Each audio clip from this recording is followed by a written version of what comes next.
la team, j'espère que vous allez bien. Aujourd'hui, je te fais une vidéo car je reçois énormément de questions. Donc, j'ai décidé de te traiter ça avec mon tableau. Énormément de questions sur la SCI. Est-ce qu'une SCI, c'est fait pour payer moins d'impôts? À quoi sert une SCI? La différence entre SCI, IR, IS. Donc, dans cette petite vidéo avec mon tableau, j'ai décidé de t'y répondre. Donc, ça va être un petit peu fait pour les débutants et les aguerris. On va parler de plein de choses, mais je vais essayer de te schématiser un petit peu la SCI, les bonnes croyances et les fausses croyances. Donc, la première, est-ce qu'une SCI, c'est fait pour payer moins d'impôts? La réponse, SCI pour moins d'impôts, faux. Une SCI ne sert pas à payer moins d'impôts. Et vrai. Et vrai.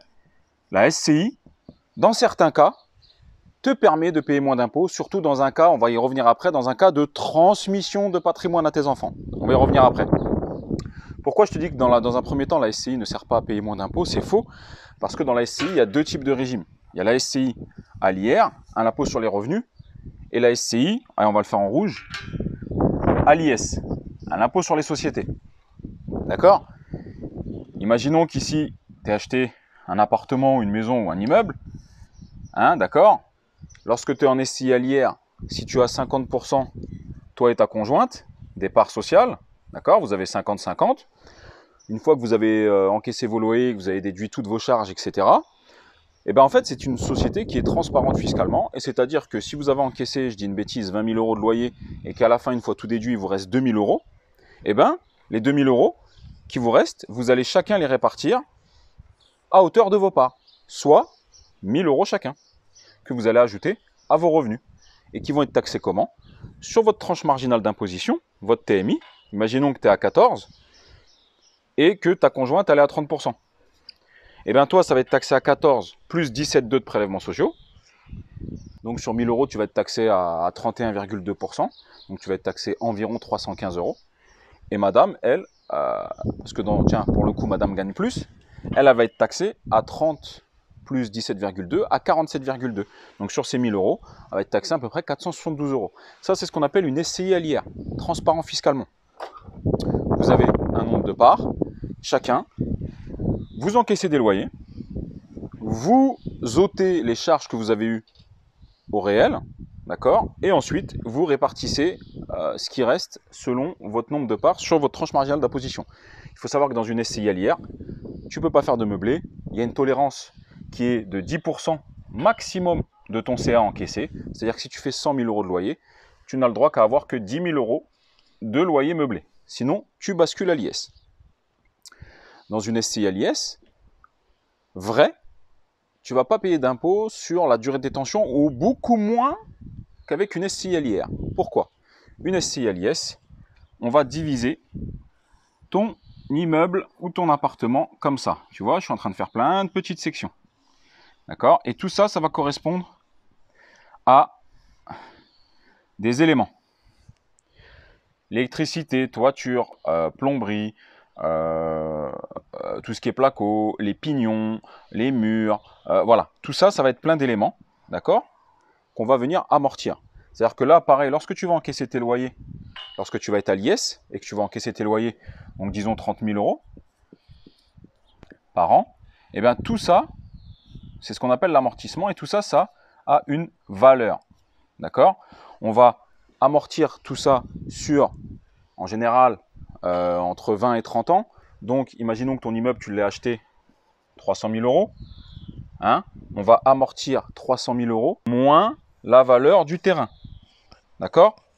Ce qui est en dessous, là, le terrain, ça, on ne peut pas l'amortir. C'est de la terre, c'est du foncier, et c'est censé techniquement ne pas perdre de valeur.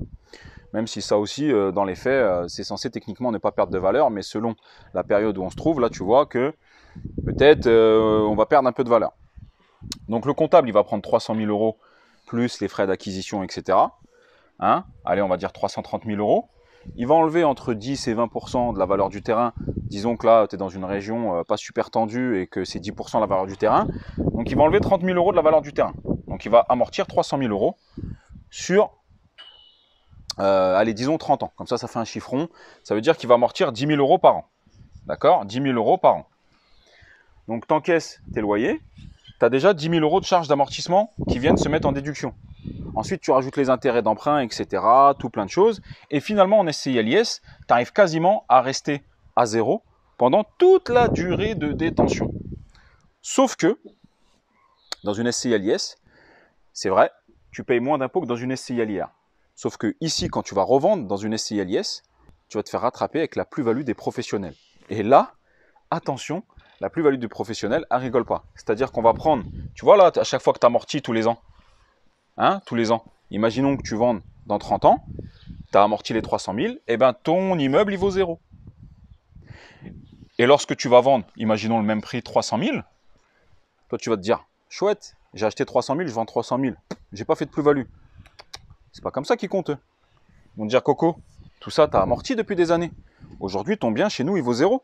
Donc tu l'as vendu 300 000, c'est 300 000 de bénéfice que tu fais. Et donc on te taxe à la plus-value sur 300 000. Alors que dans l'autre côté, la SCI LIR, tu as payé, hein. Tous les ans, tu as payé. Hein. Tu vois, à chaque fois, on paye sur tranche marginale d'imposition, plus les prélèvements sociaux. Toute la durée de détention, ça fait mal. Et ça fait de plus en plus mal. Parce que plus tu avances, et moins tu as d'intérêt d'emprunt à déduire. Donc ça fait de plus en plus mal. Mais dans ce schéma-là, plus tu gardes, et à la fin, lorsque tu vends, moins tu es taxé, plus tu récupères. Dans ce schéma-là, plus tu gardes, et plus tu te fais taxer à la sortie. Et parfois, dans la SCI LIS, lorsqu'on garde très longtemps, et qu'on amortit tout, c'est même plus coûteux que d'avoir fait une SCI LIR. D'accord? Parfois, alors. Il faut étudier, il faut faire des projections, etc. Mais parfois, c'est même plus coûteux. Donc, parfois, il est même judicieux, si on sait qu'on va garder très très longtemps, de faire une SCI LIR. Si on sait qu'on ne va pas garder très très longtemps, c'est peut-être plus judicieux de faire une SCI LIS. Et ça, c'est des calculs qui se projettent, et tout ça, je t'apprends, moi et Manu, on t'apprend dans la formation. Donc, voilà pourquoi je te disais, c'est vrai et faux. Alors par contre, pourquoi je te dis que c'est vrai qu'une SCI, ça peut faire payer moins d'impôts? Alors c'est pas pour les débutants, mais c'est peut-être pour les gens, voilà, les gens qui ont déjà 3, 4 enfants, du patrimoine et qui font une SCI. Là, oui, ça va leur permettre de payer moins d'impôts, surtout dans la transmission à leurs enfants. Pourquoi? Parce qu'une SCI, en fait, c'est, tu vois ton immeuble? Une SCI, c'est plein de petits morceaux de ton immeuble. Voilà, plein de petits morceaux. C'est des parts, d'accord? Tu vois, un bout de plancher, un bout de cuisine, c'est plein de parts. Et tous les associés ont des parts. Et donc, là, pour la transmission aux enfants ou autres, eh ben c'est finalement, là, on paye beaucoup moins d'impôts, puisqu'on va transmettre des parts, d'accord? Et lorsqu'on transmet des parts, c'est moins liquide que si je te transmets un immeuble entier.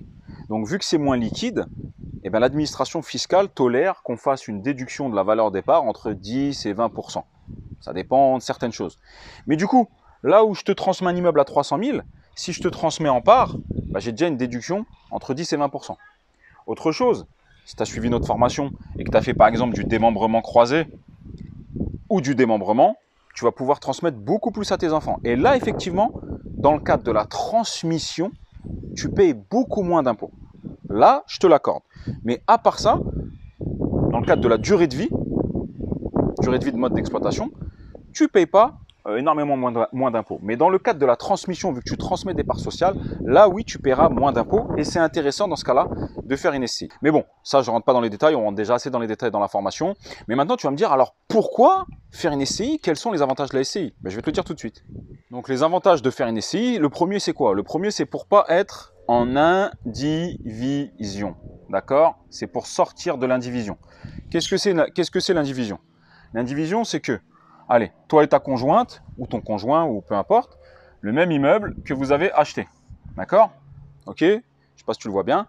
Et bien tout simplement, vous avez 50. D'accord? Et vous êtes en indivision. Vous êtes propriétaires tous les deux à hauteur de 50-50.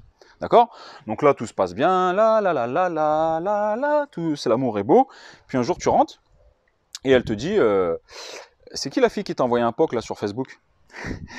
Non mais là je rigole. De toute façon tu verras, hein, dans mes séminaires c'est comme ça. Moi je kiffe faire des choses sérieuses en rigolant. En imageant, tu comprends. Donc tu rentres et elle t'attend sur le canapé, elle te dit ouais c'est qui la fille qui t'a envoyé un POC là? Ou inverse, hein, toi tu rentres et tu lui dis ça. Et du coup là ça commence à s'embrouiller. Ça commence à se prendre la tête. Ouais mais, eh bien puisque c'est ça, nanana, machin, on se sépare. Ah merde, on se sépare. Ouais bah moi, je veux plus rien avoir avec toi, je veux vendre. Ah ouais, tu veux vendre? Bah, je comprends pas, chérie. D'accord, tu veux vendre? Bah, combien t'en veux? Écoute, on peut s'arranger. T'as vu, c'est moi qui a tout fait de mes mains, c'est moi qui a été chercher. Ou peut-être que c'est toi, madame, qui a tout fait de tes mains, avec tes frères et sœurs. Monsieur, il a rien fait. Ou peut-être que monsieur, c'est lui qui a tout fait. Bah, ok, viens, on s'arrange. On s'était toujours dit ça. On s'était toujours dit que, t'inquiète pas, chérie, je sais ce que t'as fait. Si demain, par malheur, il y a quelque chose, t'inquiète pas, je sais que t'as fait, machin.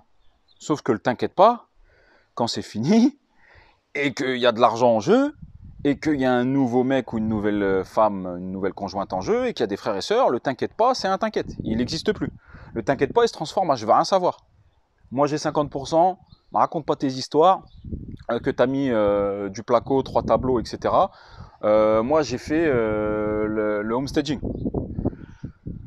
Et on rentre dans un bourbier, et finalement, on peut pas le prouver. Ou c'est très dur. Donc pour éviter ce bourbier de l'indivision, là on crée une SCI. Parce que dans l'autre sens, même si tu as fait de tes mains, si la personne qui se sépare veut vendre, techniquement, donc il y a des petites astuces, mais je ne vais pas les donner, techniquement tu dois vendre. Tu dois vendre et tu dois lui donner ses 50%. Peu importe qu'il ait rien fait dedans, toi tu as juste eu besoin de ses fiches de paye pour monter, peu importe, même s'il n'a pas mis un pied dedans, tu lui dois 50%. Et tu ne peux pas l'empêcher de vendre. Théoriquement, nul n'est censé rester en indivision de force. D'accord? Donc, voilà pourquoi faire une SCI. Parce qu'une SCI, du coup, ça permet d'éviter l'indivision. L'indivision qui est ça.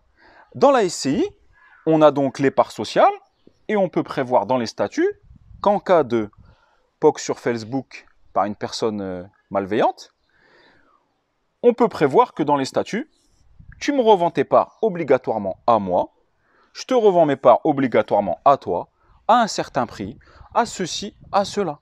On peut tout prévoir dans la SCI. Que si ça se passe mal, voilà ce qui va se passer. Si demain ça se passe mal, voilà le scénario qui va se passer. Et du coup, on peut se protéger mutuellement.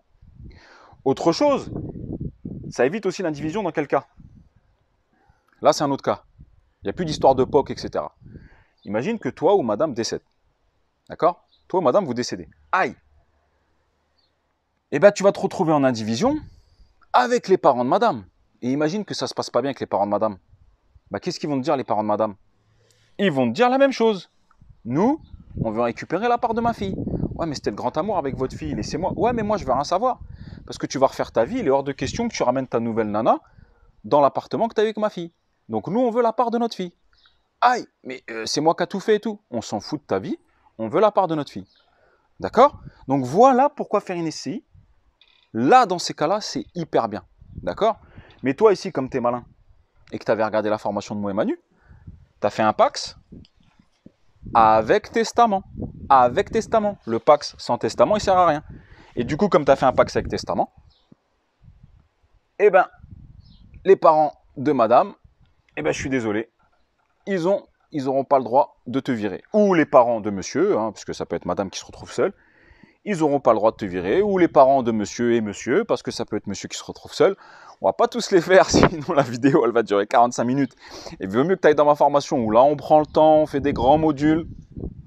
Et ben, comme tu as fait un Pax avec testament, là, tu es protégé. Donc ça, c'est un des gros avantages de la SCI, c'est éviter l'indivision. L'indivision qui peut se révéler catastrophique dans certains cas. Le deuxième gros avantage de la SCI, c'est l'association. Au bout d'un moment,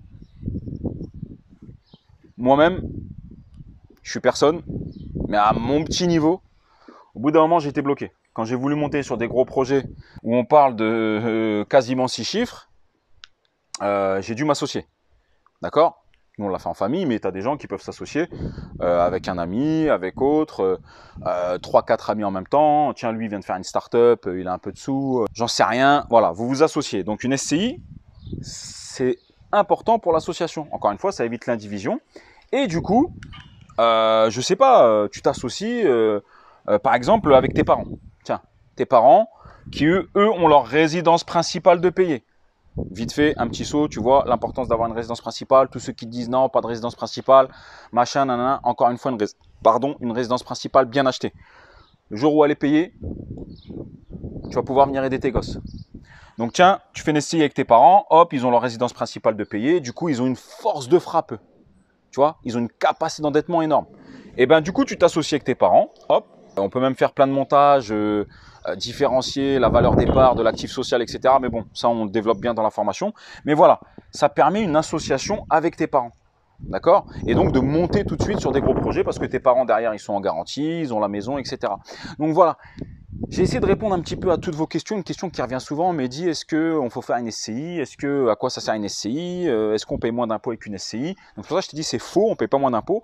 Et vrai en même temps, parce que tu vas moins en payer dans le cadre d'une transmission à tes enfants, tu vas moins en payer en SCI à l'IS sur la durée de détention, mais à la fin, en sortie, tu te fais massacrer. Et scénario inverse dans la SCI à l'IR. J'ai schématisé énormément. D'accord? Dis-toi bien que je ne peux pas te faire un module comme je fais dans la formation, que je ne peux pas aller aussi loin comme je fais dans la formation. Notamment sur le Pax avec testament, comment se protéger, démembrement croisé, usufruit nue propriété. Il y a énormément de façons de se protéger. Là, vraiment, j'ai voulu vous schématiser pour les débutants intermédiaires, pour que vous compreniez l'intérêt et le levier de la SCI. J'espère que cette petite vidéo t'a plu. Si c'est le cas, mets un pouce, partage. Parle-en autour de toi, aide-moi à faire connaître cette chaîne. Si tu veux, j'ai créé une mini formation gratuite, tu trouveras les liens en bas. Si tu veux aller plus loin avec nous, moi et Manu, qu'on te suive étape par étape, qu'on débriefe de ton cas sur le groupe Telegram, eh bien rejoins-nous, les liens sont en bas. Et prends l'option accès groupe Telegram. Je te dis à très bientôt dans une nouvelle vidéo. Ciao!